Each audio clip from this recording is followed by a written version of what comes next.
ಕೂತ್ಕೊಳ್ಳಿ. ಓಂ ಜನ್ಮಾದ್ಯಸ್ಯ ಯತೋನ್ಮಯಾದಿ ತರತಶ್ಚಾರ್ಥೇಷ್ವಭಿಜ್ಞಸ್ವರಾಟ್ ತೇನೇ ಬ್ರಹ್ಮ ಹೃದಯ ಆದಿ ಕವಯೇ ಮುಹ್ಯಂತಿ ಯಂ ಸೂರಯಃ ತೇಜೋ ವಾರಿಮೃತಾಂ ಯಥಾ ವಿನಿಮಯೋ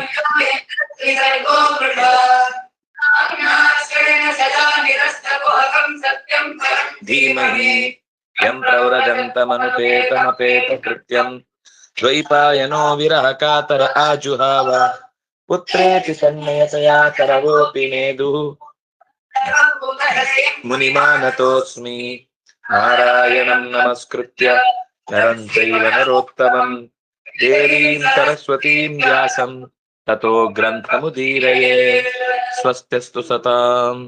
ಹರಿ ಓಂ.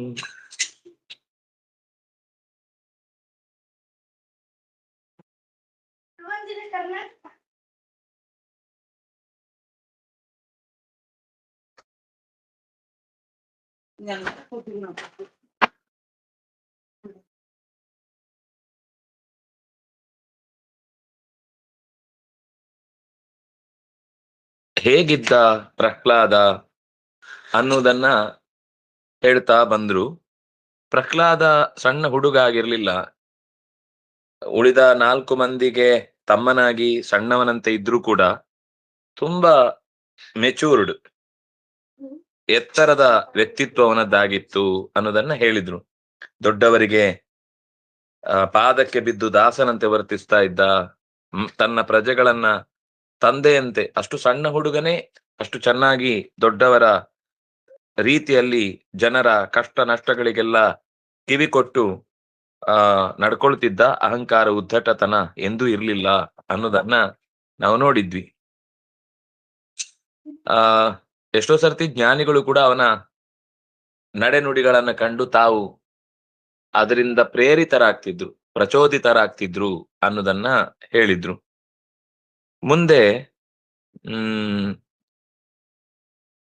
ನ್ಯಸ್ತ ಕ್ರೀಡನ ಕೋಬಾಲೋ ಜಡವತ್ತನ್ ಮನಃ ಸದಾ ಕೃಷ್ಣ ಪ್ರಗೃಹೀತಾತ್ಮ ನ ಜಗದೀದೃಶಂ ನವೇದ ಜಗದೀದೃಶಂ.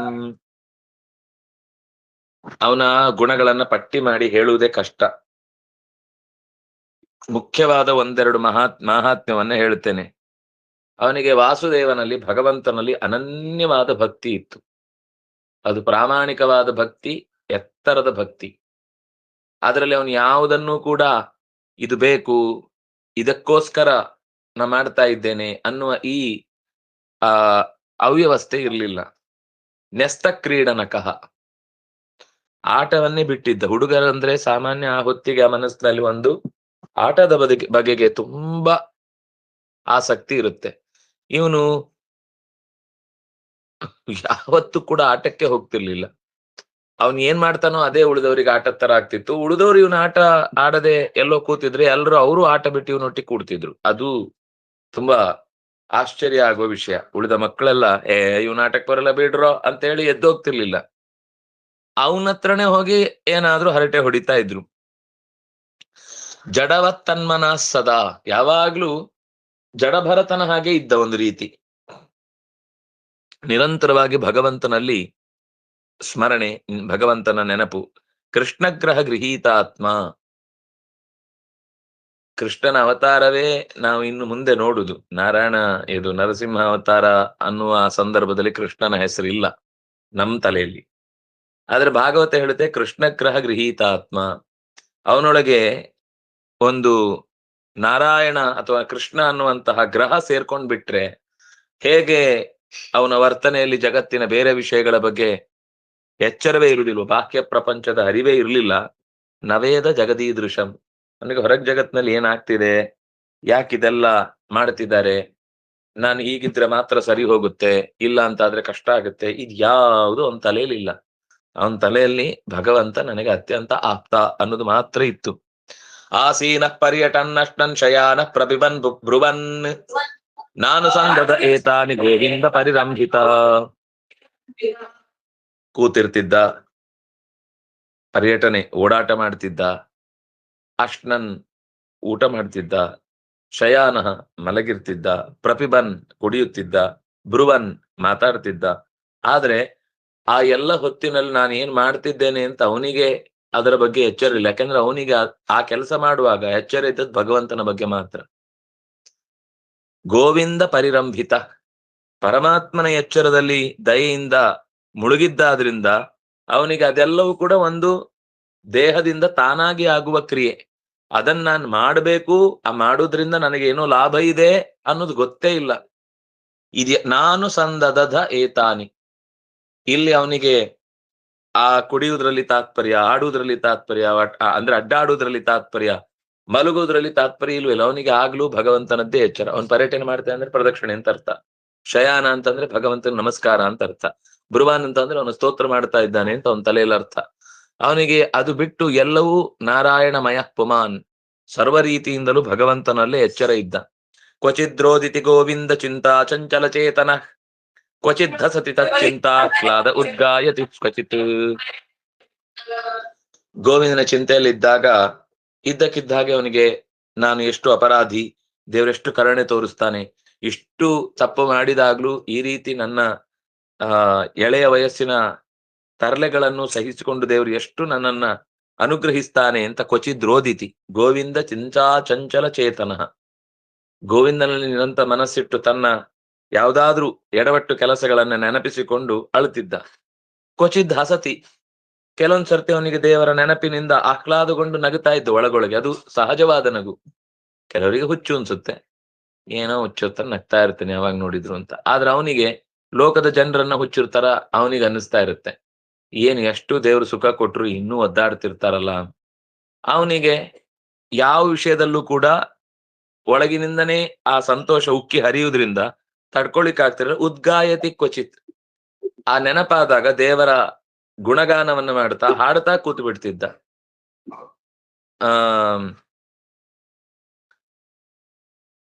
ಏನದು, ಯಾವ ಮೋಹನ ಮುರಳಿ ಕರೆಯಿತು, ಭಗವಂತನ ನಾದ ಅವನಿಗೆ ಕೇಳಿದ ತಕ್ಷಣ ಅವನನ್ನದು ಮನಸ್ಸು ಎಳೆದು ಬಿಡ್ತಿತ್ತು ಆ ಕಡೆ. ಅವನಿಗೆ ಉಳಿದಿದ್ ಯಾವುದು ನೆನಪಾಗ್ತಿರ್ಲಿಲ್ಲ. ಭಗವಂತನ ನೆನಪೊಂದೇ ಅವನಿಗೆ ಆಹ್ಲಾದಕರ. ಪ್ರಹ್ಲಾದನಿಗೆ ಆಹ್ಲಾದ. ನದತಿ ಕ್ವಚಿತ್ ಕುತ್ಕಂಠೋ ವಿಲಜ್ಜೋ ನೃತ್ಯತಿ ಕ್ವಚಿತ್, ಕ್ವಚಿತ್ ತದ್ಭಾವನಾ ಯುಕ್ತ ತನ್ಮನೋನುಚಕಾರ. ಆ ಕಾತರತೆ ಎಷ್ಟು ಅವನಿಗೆ ಒಳಗಿನಿಂದ ಸಹಜವಾಗಿ ಬರ್ತಿತ್ತು ಅಂದ್ರೆ ಮೈ ಮರೆತು ಹರೇ ಅಂತ ಕೂಗಿ ಕುಣಿತಾ ಇದ್ದ. ಭಗವಂತನ ವಿಷಯದಲ್ಲಿ ಮೈ ಮರೆತಾಗ ಬೇರೆಯವ್ರು ನನ್ನನ್ನು ನೋಡಿ ಏನ್ ಅನ್ಕೋತಾರೋ ಏನೋ, ನಾನು ದೇವ್ರ ಹೆಸರು ಹೇಳಿದ್ರೆ ನನಗೆ ಏನು ಹೆಸರು ಪಟ್ಟ ಕಟ್ತಾರೋ, ಇದು ಯಾವುದು ಅವನಿಗೆ ತಲೆಯಲ್ಲಿ ಚಿಂತೆ ಇಲ್ಲ. ಲಜ್ಜೆ ಬಿಟ್ಟು ಕುಣಿತಾ ಇದ್ದಂತೆ. ವಿಲಜ್ಜೋ ನೃತ್ಯತಿ ಕ್ವಚಿತ್, ದೇವರ ಹೆಸರು ಹೇಳ್ಕೊಂಡು ಭಜನೆ ಮಾಡ್ಕೊಂಡು ಮೈ ಮರ್ತು ಕುಣಿತಾ ಇದ್ದ. ಕ್ವಚಿತ್ ತದ್ಭಾವನಾ ಯುಕ್ತ, ಕೆಲವೊಮ್ಮೆ ಆ ಧ್ಯಾನದಲ್ಲಿ ಮುಳುಗಿ ತನ್ಮಯನಾಗಿ ದೇವರು ಏನೆಲ್ಲ ಲೀಲೆಗಳನ್ನ ತೋರುತ್ತಾನೆ ಅದರ ಲೀಲೆಗಳನ್ನ ಅನುಸರಣೆ ಮಾಡ್ತಾ ತಾನು ಕೂಡ ಹಾಗೆ ನಡ್ಕೊಳ್ತಾ ಇದ್ದ. ಕ್ವಚಿದ್ ಉತ್ಪಲುಕಸ್ತೂಷ್ಣೀಂ ಅಶೇಷ ಸ್ಪರ್ಶ ನಿಸ್ಪೃಹ ಅಸ್ಪಂದ ಪ್ರಾಣ ಆನಂದ ಸಲಿಲಾ ನೀಲಿತೆ ಕ್ಷಣ. ಅವನು ಆ ವಿಷಯದಿಂದ ರೋಮಾಂಚಗೊಂಡಾಗ ಹೊರಗಿನಿಂದ ಅವನಿಗೆ ಏನೋ ಒಂದು ಪದಾರ್ಥ ತಿನ್ಲಿಕ್ಕೋ ಉಣ್ಲಿಕ್ಕೋ ಕೊಟ್ರೆ ಆ ಊಟ ತಟ್ಟೆ ಹಾಗೆ ಇರ್ತಿತ್ತು, ತಿನ್ಲಿಕ್ಕೆ ಹೋಗ್ತಿರ್ಲಿಲ್ಲ. ಅದರ ಬಗ್ಗೆ ಅವನಿಗೆ ಊಟ ಹಾಕಿದ್ದಾರೆ ಈಗ ತಿನ್ಬೇಕು, ಸ್ವಲ್ಪ ಹೊತ್ತು ಬಿಟ್ರೆ ಊಟ ಎಲ್ಲ ಖರ್ಚಾಗಿ ತಟ್ಟೆ ತೊಳೆದಿಟ್ರೆ ಮತ್ತೆ ಸಿಗಲ್ಲ, ಅದರಿಂದಾಗಿ ನನಗೆ ಮತ್ತೆ ಹಸಿವು ಆದ್ರೆ ಮತ್ತೆ ಸೀದಾ ಹೊರಳು ಹೋಗಿ ಬಾಯಿಗೆ ಹಾಕ್ಬೇಕು, ಅಲ್ಲಿ ಏನು ಸಿಗುತ್ತೋ ಅಷ್ಟರಲ್ಲಿ ಹೊಟ್ಟೆ ತುಂಬಿಸ್ಕೋಬೇಕು. ಎಲ್ಲ ಕ್ಲೀನ್ ಆಗ್ಬಿಟ್ರೆ ಏನು ಇರಲ್ಲ, ಏನು ಯೋಚನೆ ಇಲ್ಲ. ಕೆಲವೊಮ್ಮೆ ಉಸಿರಾಡುವುದು ಮರ್ತೋಗ್ತಿತ್ತಂತೆ, ಅಷ್ಟು ತಾದಾತ್ಮ್ಯ. ಅಂದ್ರೆ ಭಗವಂತನ ಕಾರುಣ್ಯವನ್ನ ನೆನೆದು ಕಣ್ಣೀರು ಸುರ್ತಾ ಎಷ್ಟು ಕರುಣೆ ಮಾಡ್ತೀಯಪ್ಪ ಈ ಒಂದು ಮಗುವಿನ ಬಗ್ಗೆ. ಅನಂತ ಜೀವರಾಶಿಗಳ ನಡುವೆ ನಾನೊಂದು ಪುಟ್ಟ ಹುಳ ನಿನ್ ಲೆಕ್ಕದಲ್ಲಿ, ನಿನಗ್ ನಾನ್ ಲೆಕ್ಕಕ್ಕೆ ಕಾಣುವುದಿಲ್ಲ ಅಂತ ನನ್ನ ಕುರಿತು ನಾನು ಎಷ್ಟೋ ರೀತಿಯಲ್ಲಿ ಏನೇನೋ ದಾಟಿ ಅಸುರ ಜಾತಿಯಲ್ಲಿ ಹುಟ್ಟಿ ಬಂದ ಬಗ್ಗೆ ನಿನಗದ್ ಹೆಂಗ್ ನೆನಪಿರುತ್ತೆ ನನ್ನ ಬಗ್ಗೆ?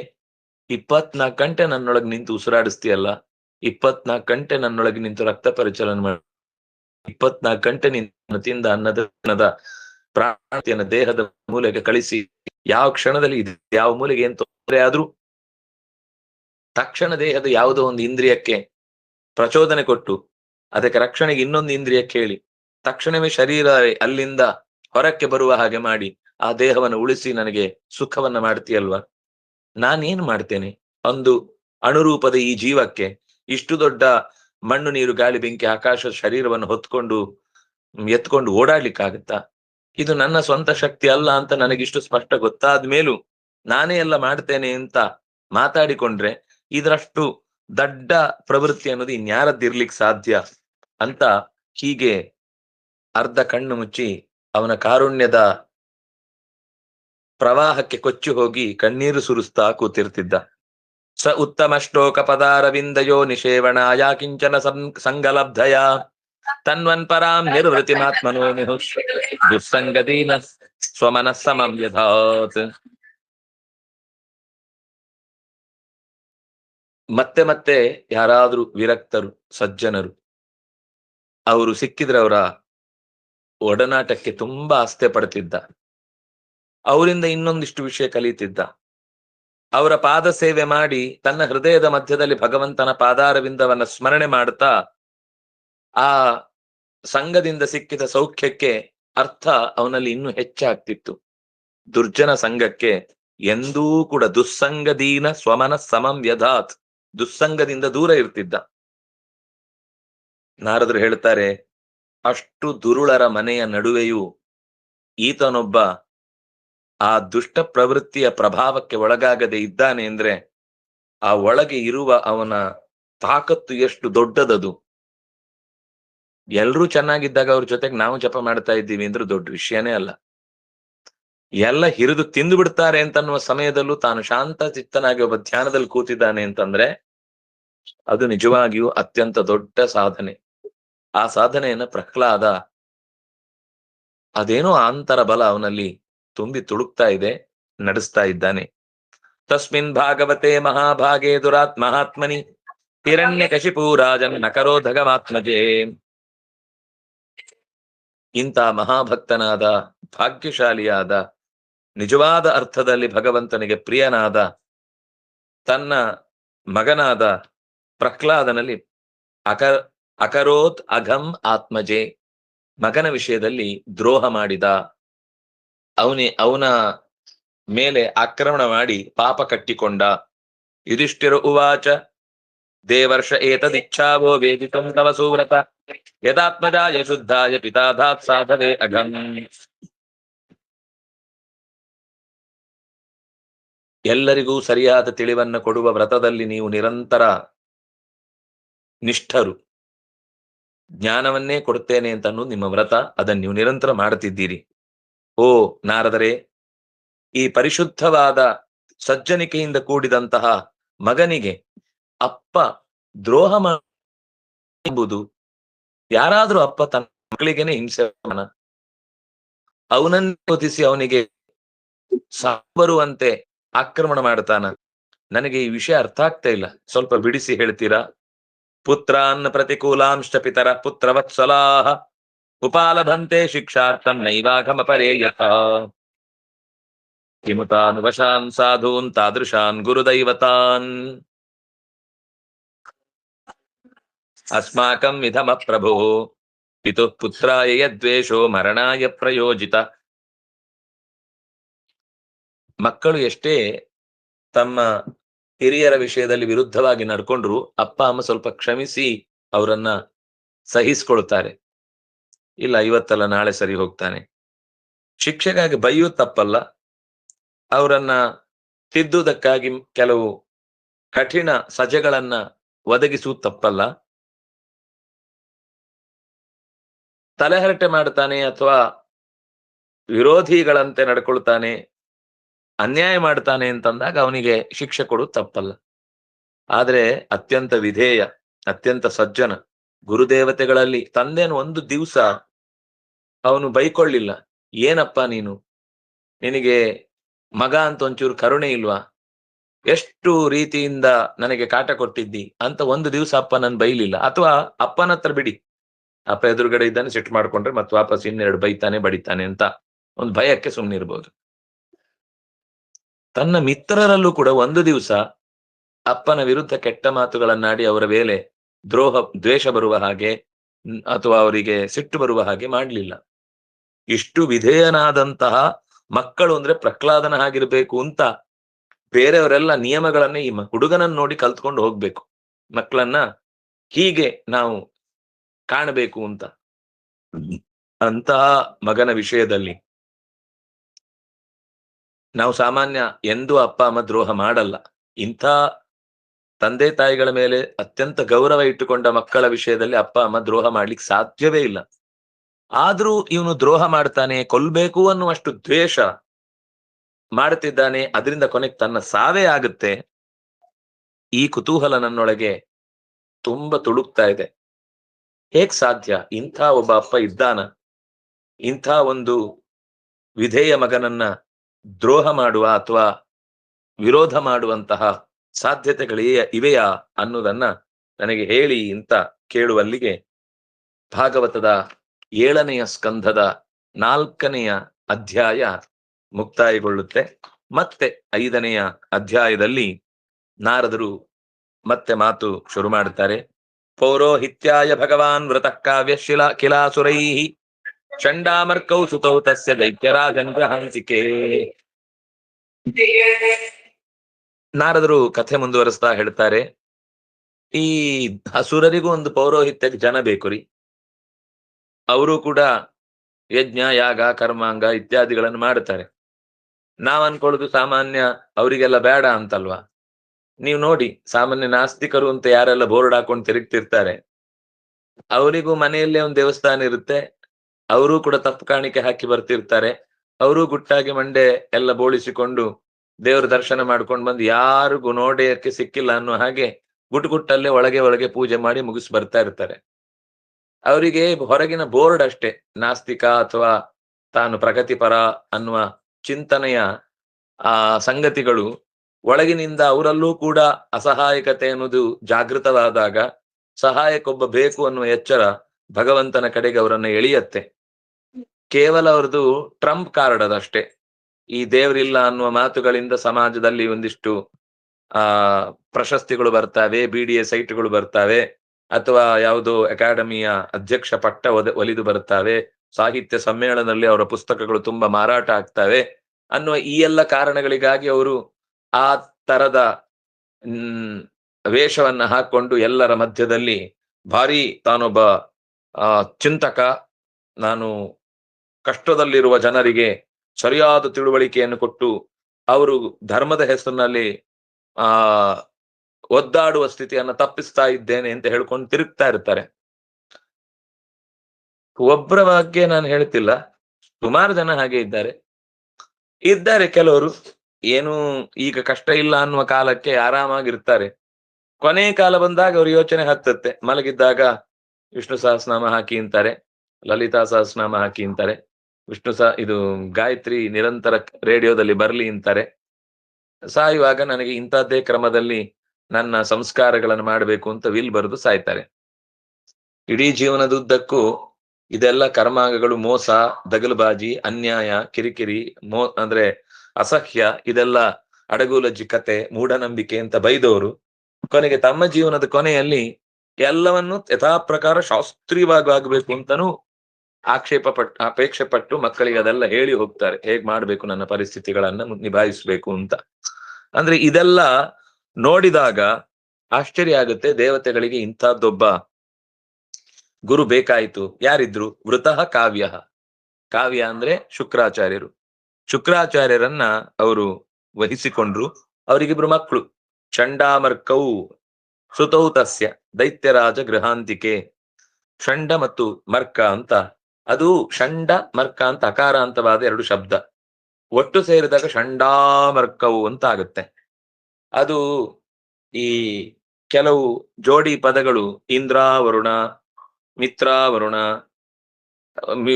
ಇದು ಕೆಲವು ಹೆಸರೇ ಹಾಗೆ ದೀರ್ಘ ಆಗುತ್ತೆ. ಈಗ ವಿಶ್ವಾಮಿತ್ರ, ಜಿತಾಮಿತ್ರ ಇದೆಲ್ಲ ಅದಕ್ಕೆ ಇದೆ. ಅಂದ್ರೆ ವಿಶ್ವಕ್ಕೆ ಅಮಿತ್ರ ಅರ್ಥದಲ್ಲಿ ಕೆಲವರು ಬಿಡಿಸಿ ಅವ್ಯವ ಮಾಡ್ತಾರೆ. ವಸ್ತುತಃ ಅಮಿತ್ರ ಅನ್ನೋ ಅರ್ಥದಲ್ಲಿ ಬಿಡಿಸಿದ್ದಲ್ಲ, ವಿಶ್ವಕ್ಕೆ ಆಸಮಂತಾತ್ ಮಿತ್ರ ಅಂತ ಬಿಡಿಸಬಹುದು ಬಿಡಿಸಿದ್ರೆ.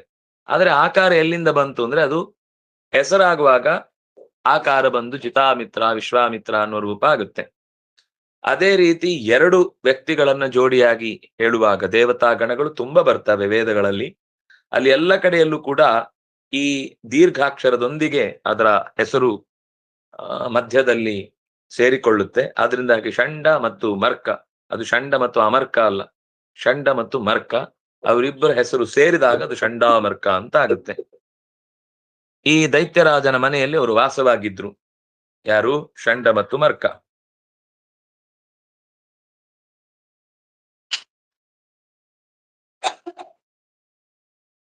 ತೌರ ಅಲ್ಲ, ಯಾಕೆ ಹಾಗೆ ಷಂಡಾಮರ್ಕ ಅಂತ ಪ್ರಯೋಗ ಮಾಡಿದ್ರು? ಷಂಡಮರ್ಕ ಅಂತಾನೆ ಹೇಳ್ಬೋದಲ್ವಾ? ಅಂದ್ರೆ ವೇದಗಳಲ್ಲೂ ಈ ಹೆಸರು ಬಂದಿದೆ.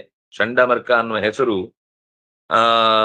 ಒಟ್ಟಿಗೆ ಸೇರಿ ಚತುರ್ಥಾಧ್ಯಾಯದಲ್ಲಿ ಪ್ರಥಮಾಷ್ಟಕದ ಭಾಗದಲ್ಲಿ ಅವರಿಬ್ಬರ ಹೆಸರನ್ನ ಬೇರೆ ಬೇರೆ ಬಿಡಿಸಿ ಹೇಳಿದ್ದಾದ್ರೂ ಕೂಡ ಸಮಾಸದಲ್ಲಿ ಹಾಗೆ ಒಟ್ಟಾಗುತ್ತೆ ಅನ್ನುವ ಛಾಂದಸ ರೂಪವನ್ನು ಕೂಡ ನಾವು ನೋಡುತ್ತೇವೆ. ಸರಿ, ಗುರುವಾಗಿ ಶುಕ್ರಾಚಾರ್ಯರು ಸಿಕ್ಕಿದ್ರು. ಆದ್ರೆ ಪಾಠಕ್ಕೆ ಶುಕ್ರಾಚಾರ್ಯಗೆ ಅಷ್ಟೆಲ್ಲ ಟೈಮ್ ಇಲ್ಲ. ಅವರು ಸ್ವಲ್ಪ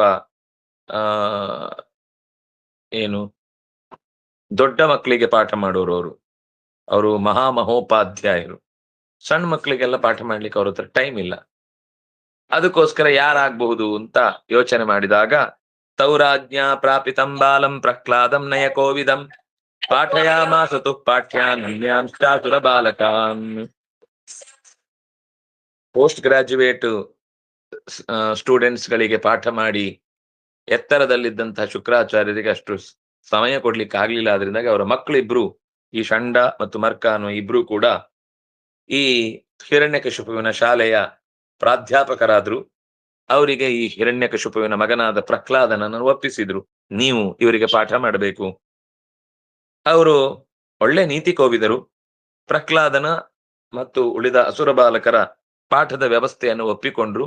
ಪಠ್ಯ ವಿಷಯಗಳನ್ನೆಲ್ಲ ಹೇಳಿಕೊಡ್ಲಿಕ್ಕೆ ಶುರು ಮಾಡಿದ್ರು. ಪಾಠಯಾಮಾಸತು ಪಾಠ್ಯಾನ್, ಯಾವುದನ್ನ ಪಠ್ಯವಾಗಿಡಬೇಕು ಅಂತ ಹಿರಣ್ಯಕಶಿಪು ಆದೇಶ ಮಾಡಿದ್ನೋ ಅಂತಹ ವಿಷಯಗಳನ್ನ ಅವರು ಅಸುರ ಬಾಲಕರಿಗೆ ಹೇಳಿಕೊಡ್ಲಿಕ್ಕೆ ಶುರು ಮಾಡಿದ್ರು. ಯಸ್ತತ್ರ ಗುರುಣ ಪ್ರೋಕ್ತಂ ಶುಶ್ರುವೇನ ಪಾಠ ನ ಸಾಧು ಮನಸಾ ಮೇನೆ ಸ್ವರೂಪ ಸಂಗ್ರಹಾಶ್ರಯಂ.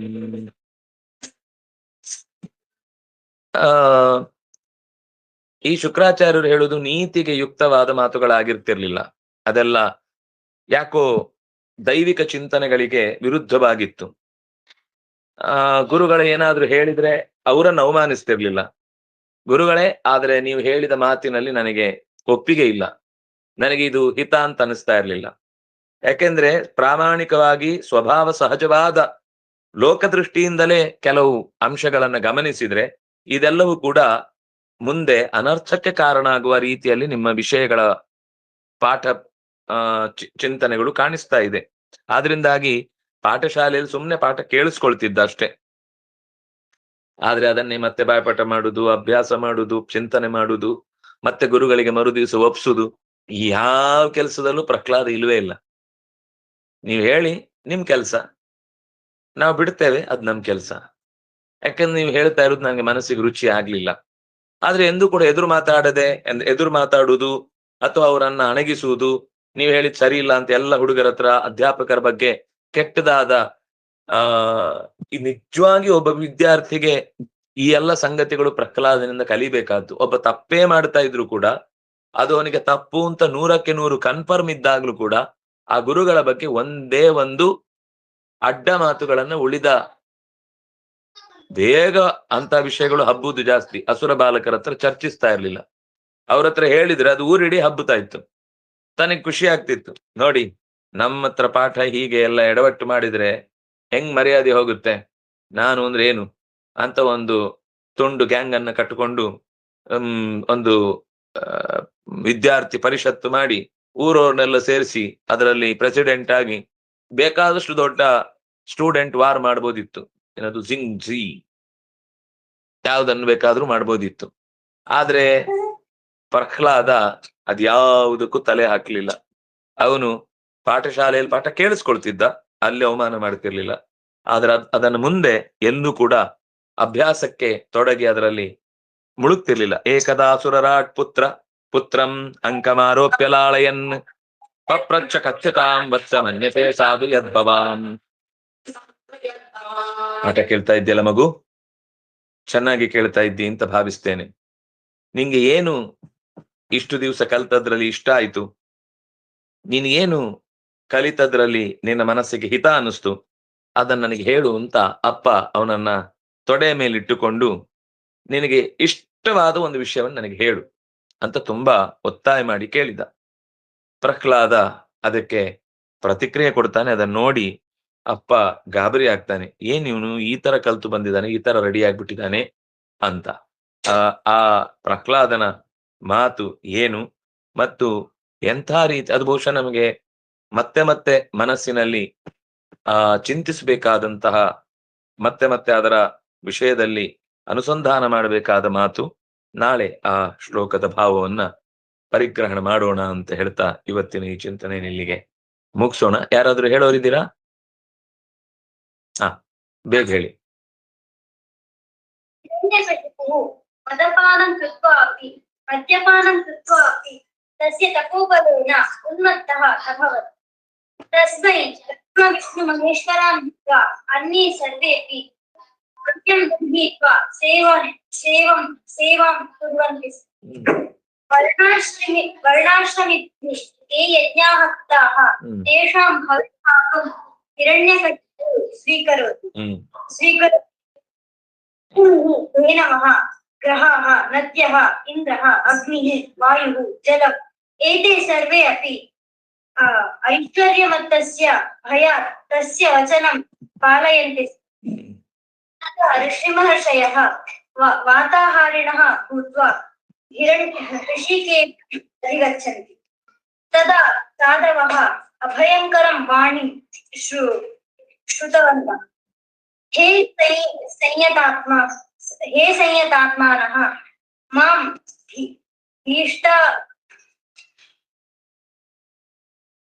भीष्टविबुधाः श्रेष्ठाः. मद्दर्शनं भूतानां मा भैष्टाः, ಹೆದರಬೇಡಿ. मद्दर्शनं भूतानां सर्वश्रेयोपपत्तये अस्ति. अहं हिरण्यकशिपोः दुष्टकार्यं जानामि. यदा मया धर्ममयाय प्रशान्तात्मनि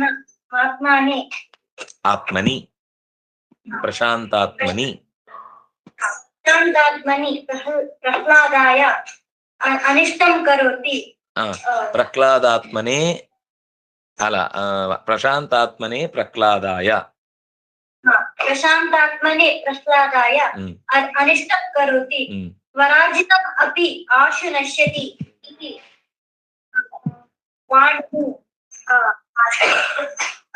ಅನಂತರಂ ನಾರದಃ ಪ್ರಹ್ಲಾದಸ್ಯ ವರ್ಣನಂ ಕರೋತಿ ಇತಿ ಪೂರ್ವಪಾಠ. ಕಾಯೇನ ವಾಚಾ ಮನಸೇಂದ್ರಿಯೈರ್ವಾ ಬುದ್ಧ್ಯಾತ್ಮನಾ ವಾ ಅನುಸೃತ ಸ್ವಭಾವ ಕರೋಮಿ ಯದ್ಯತ್ ಸಕಲಂ ಪರಸ್ಮೈ ನಾರಾಯಣಾಯೇತಿ ಸಮರ್ಪಯಾಮಿ. ತಪಸ್ವಿನೋ ದಾನಪರಾಯ ಸಸ್ವಿನೋ ಮನಸ್ವಿನೋ ಮಂತ್ರವಿಧಃ ಸುಮಂಗಲಾಃ. ಶ್ರೀಮಂಗಲಿಂಗಂತಿ ವಿನಾಯಕರ್ಪಣಂ ತಸ್ಮೈ ಸುಭದ್ರಶ್ರವಸೇ ನಮೋ ನಮಃ.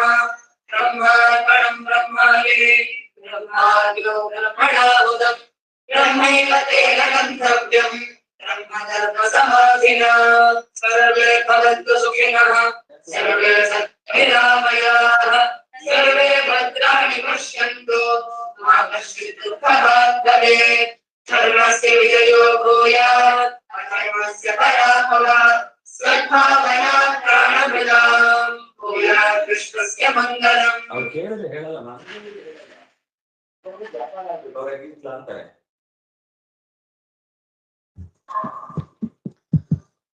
ಸ್ವನಿಶಾ ರಾಮ್ ರಾಮ್.